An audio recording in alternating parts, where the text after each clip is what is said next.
Mister செய்யோன் சேனலுக்கு உங்கள் அனைவரையும் வரவேற்பதில் மகிழ்ச்சி. இன்னைக்கு நம்மகிட்ட பிக் பாஸ் சீசன் 9 தமிழுடைய அஃபிஷியல் வோட்டிங் லிஸ்ட் கிடைச்சிருக்கு.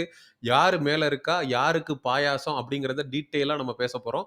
அதுக்கு முன்னாடி அன்அஃபிஷியல்ல நெறைய கலயபரங்கள் நடந்து கொண்டிருக்கு. அங்க நிலைமை எப்படி இருக்கு அப்படின்றத பார்க்கறதுக்கு முன்னாடி, யாரெல்லாம் நாமினேஷன்ல இருக்காங்க அப்படின்னா, பிரவீன் காந்தி டைரக்டர், அகோரி கலையரசன், அப்சரா டிரான்ஸ்ஜெண்டர், பிரவீன் ராஜ், வியனா, திவாகர் மற்றும் ஆதிரை. கிட்டத்தட்ட 7 பேர் இருக்காங்க. இந்த 7 பேர்ல அன்அஃபிஷியல்ல யாரெல்லாம் முதல் இடத்துல, 2வது இடத்துல இருக்காங்க அப்படின்னு பார்த்தீங்கன்னா, ஆதிரை டாப்ல இருக்கிறாங்க. யார்ரா ஆதிரை?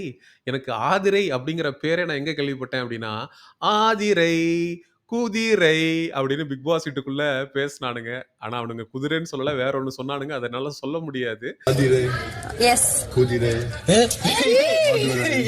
குதிரை குதிரை பதறாதீங்க. சரி, யார் இந்த ஆதிரை? அப்படின்னு போய் தேடி பார்க்கும்போது, அவங்க நாமினேஷன் பண்ணும்போது, அகோரி கலையரசனும், அகோரி கலையரசனுடைய மனைவியும் கேவலமான கன்டென்ட்ட போட்டு தான் மேல வந்தாங்க. அப்படி கன்டென்ட் போட்டு வந்தவங்களுக்கு பிக் பாஸ் வீட்ல வாய்ப்பு கிடைச்சது தப்பு. அப்படின்னு கலையரசன மட்டுமல்லாமல் பிக் பாஸையும் செருப்ப கழட்டி அடிச்சிருந்துச்சு அந்த ஆதிரை. இன்னைக்கு தான் சாப்பிடும்போதோ என்னவோ வந்து அவர் யாரு என்னங்கிறது எனக்கு தெரிய வந்துச்சு அப்படின்னு சொல்லிட்டு இருந்தாங்க. ஸோ அவர் வந்து ஒன்று சொன்னாரு, கண்டென்ட்டுக்காக நானும் என் ஒய்ஃபும் நிறைய விஷயம் பண்ணி பயங்கரமா இதா இருக்கும் அப்படின்னு சொல்லிட்டு, ஒரு கண்டென்ட்டுக்காக என்ன வேணாலும் பண்ணலாம், அப்படி ஒரு பர்சனை தூக்கி இங்க போடுவாங்களா அப்படின்னா என்னால் அதை வந்து ஏத்துக்கவே முடியாது. அது சமூக ஊடகங்கள்ல அந்த பொண்ணு பேசுனது பயங்கர வைரலா போய் நிறைய பேர் வந்து ஆதிரைக்கு சப்போர்ட் பண்ணி சும்மா கிருட்டு கிருட்டு கிருட்டுன்னு ஓட்ட போட்டு நம்பர் 1க்கு கொண்டு வந்து விட்டுட்டானுங்க. இது வந்து அன்அஃபிஷியல்ல.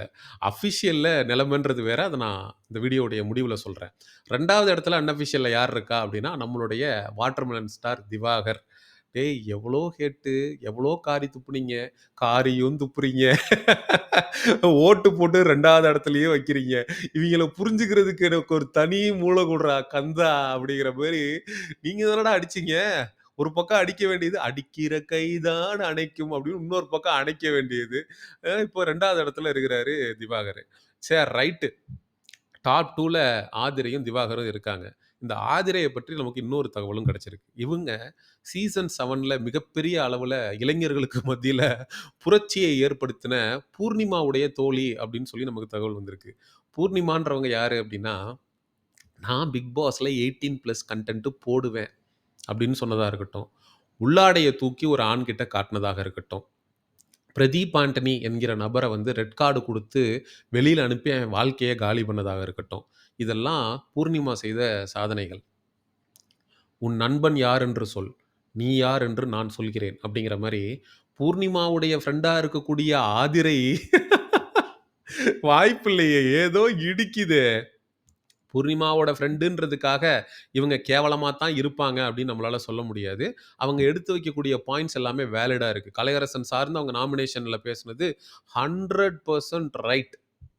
சரி, இவங்க 2 பேரும் டாப் 2ல இருக்கிற அடுத்தது தான் கியூட்டுங்க, ஸ்வீட்டுங்க. விட்டா விஜய் சேதுபதிய கட்டி புடிச்சிருக்கும் போல இருக்கு இந்த புள்ள. "ஏய் என்னம்மா பண்ணிக்கிட்டு இருக்க? அழகா இருந்தா உடனே கிட்னாவா?" அப்படிங்கிற மாரி அந்த மனுஷனே ஒரு மாதிரி ஆயிட்டாரு. "கியூட்டா இருக்கீங்க சார் நீங்க" அப்படின்னு சொன்ன கியூட்டான வியனாவுக்கு நம்ம பயபுள்ளைய ஓட்டு போட்டு 3வது இடத்துல வச்சிருக்கிறாய்ங்க. 3வது ப்ரோமோலயும் வியனா வந்து பண்ண பெர்ஃபார்மன்ஸ் வந்து ப்ரோமோல வந்திருக்கு. போய் பாருங்க. இந்த வீடியோ முடிஞ்சதும் பாருங்க. இப்பயே போயிறாதீங்க. அடுத்த இடத்துல பிரவீன் ராஜ் இருக்கிறாரு. அதுக்கு அடுத்த இடத்துல தான் டிரான்ஸ்ஜெண்டர் அப்சரா இருக்கிறாங்க. டிரான்ஸ்ஜெண்டர்ஸுக்கு இந்த வாய்ப்புன்றது அவ்வளோ எளிதில கிடைச்சிறதில்ல. சீசன் 6ல ஷிவினுக்கு கிடைச்சது. ஷிவின் வந்து அத சூப்பரா யூஸ் பண்ணி 100+ டேஸ் வந்தாங்க. இந்த மாதிரி டிரான்ஸ்ஜெண்டர்ஸ் வந்து 100+ டேஸ் வர்றது மிகப்பெரிய நார்மலைசேஷன வந்து சொசைட்டில கிரியேட் பண்ணும். இவங்களையும் ஒரு ஒரு ஒரு அங்கமா நம்ம சமுதாயத்துல ஏத்துக்கணும் அப்படின்ற மனநிலை மக்களுக்கு உருவாகும். அதுக்காகவாவது அப்சரா மஸ்ட் ஸ்டே இன். அதுக்காகவாவது ஓட்டு போட்டு அப்சராவ உள்ள இருக்க வைங்க. அதுக்கு அடுத்த இடத்துல தான் ஒருத்தன் இருக்கிறான். அவன் ரிவ்யூ பண்ற எல்லாரையும் நாய்ங்க, ரிவ்யூ பண்ற நாய்ங்க அப்படின்னு சொன்னவன் இந்த கலையரசன். உங்கள தானே நாய்ங்கன்னு சொன்னான். நாங்க ஓட்டு போடுவோம்பா. அது உன் பிரச்சனை. எங்கள சொல்லலைல்ல அப்படின்னு மக்கள் யோசிக்கலாம். இந்த வாரம் ரிவ்யூவர் நாய்ங்கன்னு சொன்ன இதே வாயி, அடுத்த வாரம் ஓட்டு போட்ட நாய்ங்க அப்படின்னு மக்கள கேவலமா பேசுறதுக்கு ரொம்ப நேரம் ஆகாது. அதனால சிந்திச்சு ஓட்டு போடுங்க. கடைசி இடத்துல அன்அஃபிஷியல்ல பிரவீன் காந்தி அவர்கள் இருக்காரு. பிரவீன் காந்தி வந்து விட்டு குடுத்தாருங்க. ஆக்சுவலா இளைஞர்களுக்காக வழிவிட்டு, நான் இந்த வீக் நாமினேஷனுக்கு வர்றேன் அப்படின்னு சொல்லி வந்தாரு. அதுக்காகவாது விட்டு குடுக்கக்கூடிய நபர்கள் கெட்டுப் போவதில்லை அப்படின்னு அதுக்காகவாது அவருக்காக நம்ம ஓட்டு போடணுமா இல்லையா? பிரவீன் காந்தி போன்ற நல்ல மனம் படைத்தவர்களுக்கு வாக்களித்து உள்ள இருக்கச் செய்து, இந்த கலையரசன் போன்ற விஷக்கிருமிகளை செருப்பால் அடித்து தொரத்த வேண்டிய கட்டாயம் பார்த்துக் கொண்டிருக்கக்கூடிய மக்களாகிய நமக்கு இருக்கு. சரி, அன்அஃபிஷியல் வோட்டிங் நிலவரத்த நீ டிஸ்கஸ் பண்ணி கிழிச்சது போதும். அஃபிஷியல் வோட்டிங் பத்தி சொல்றேன்னியே, அது என்ன ஆச்சு அப்படின்னு நீங்க கேட்கறது எனக்கு புரியுது. அஃபிஷியல்ல நீங்கெல்லாம் நினைத்து பார்க்காத அளவிற்கு, கற்பனைக்கு எட்டாத விதமாக மிகப்பெரிய வாக்கு வித்தியாசத்தில் திவாகர் அவர்கள் நம்பர் 1 ஸ்பாட்ல இருக்கிறாரு. உங்களலாம் என்ன சொல்றதுன்னு எனக்கு புரியவே இல்ல. அ சமூக ஊடகங்கள்ல திவாகர காரி துப்ப வேண்டியது, நைட்டு போய் ஃபோன் எடுத்து திவாகருக்கு ஓட்டும் போட வேண்டியது. பனை மரத்துல ஒரு குத்து, தென்னை மரத்துல ஒரு குத்து. மக்களாகிய உங்களத்தான் சொல்றேன். உங்கள புரிஞ்சுக்கவே முடியல மக்களே அப்படிங்கிற மாரி தான் இருந்துச்சு. திவாகர் வந்து ஹி இஸ் இன் டாப்.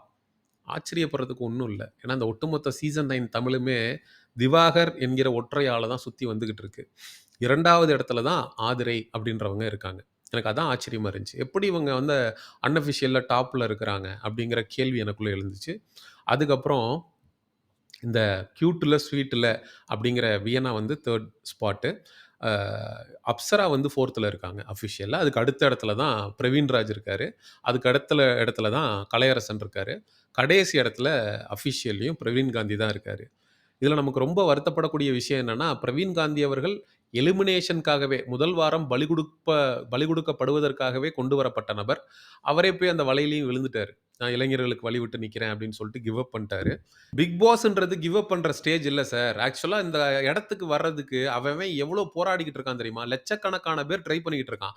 ஒரு பையன்லாம் கிட்டத்தட்ட தமிழ்நாடு முழுவதும் ஹைவேஸ்ல வந்து போர்ட தூக்கிக்கிட்டு எனக்கு பிக் பாஸ்ல வாய்ப்பு குடுங்க அப்படின்னு சொல்லி நடந்து போய்க்கிட்டு இருந்தான். அவ்வளோ கஷ்டப்பட்டு இந்த பிக் பாஸ் மேடைக்காக காத்திருக்கக்கூடிய நபர்களுக்கு மத்தியில, உங்களுக்கு அந்த வாய்ப்பு கிடைச்சு அத சரியா பயன்படுத்திக்காம போன உங்கள என்ன சொல்றது அப்படின்னு தெரியல. ஏன்னா இவ்வளோ ஈஸியா கிவ் அப் பண்றதுக்கு எதுக்கு நீங்க பிக் பாஸ்க்குள்ள வரணும்? ஒரு கோட்டா வேஸ்ட். போராடி நீங்க தோத்து எலிமினேட் ஆயி வெளில வரீங்கன்றது வேற. ஆனா இளைஞர்களுக்கு வழிவிட்டு நிக்கிறேன்னா, அந்த வாய்ப்ப வெளியில இருக்கும்போதே ஒரு இளைஞர்களுக்கு குடுத்துருக்கலாமே! உங்கள அணுகும்போதே, "இல்ல சார் இது நமக்கு செட் ஆகாது. நான் இளைஞர்களுக்கு வழிவிட்டு நிக்கிறேன். எனக்கு பதிலா ஒரு இளைஞருக்கு வாய்ப்பு குடுங்க." அந்த பையன் தெரு தெருவா போர்ட மாட்டிக்கிட்டு, விஜய் சேதுபதி கண்ணில் படும் வரை பகிரவும். விஜய் டிவில வந்து பிக் பாஸ் வாய்ப்பு தேடி ஒருத்தன் ரோடு ரோடா அலைஞ்சான்ல வெயில்ல, மழையில கஷ்டப்பட்டு. அவனுக்கு அந்த வாய்ப்ப குடுத்துருக்கலாமே. எதுக்காக வந்து வேஸ்ட் பண்ணணும்? அப்படின்றது தான் என்னுடைய கேள்வியா இருக்கு. ஸோ நெறைய பேர் நம்ம வீடியோவ பார்க்குறீங்க. பட் சப்ஸ்கிரைப் பண்ணாம பார்க்குறீங்க. அது உண்மையிலேயே ரொம்ப பெரிய வருத்தமா இருக்கு. இந்த அஃபிஷியல் அண்ட் அன்அஃபிஷியல் வோட்டிங் பற்றிய உங்களுடைய கருத்துக்கள மறக்காம கமெண்ட் செக்ஷன்ல சொல்லுங்க. நான் ஒவ்வொரு கமெண்ட்டுக்கும் பார்த்து, படித்து ரீப்ளை போடுவேன். See you in the next video guys. இணைந்திருங்கள் உங்கள் mister செய்யோன் சேனலோடு. See you all. Love you all. Bye bye.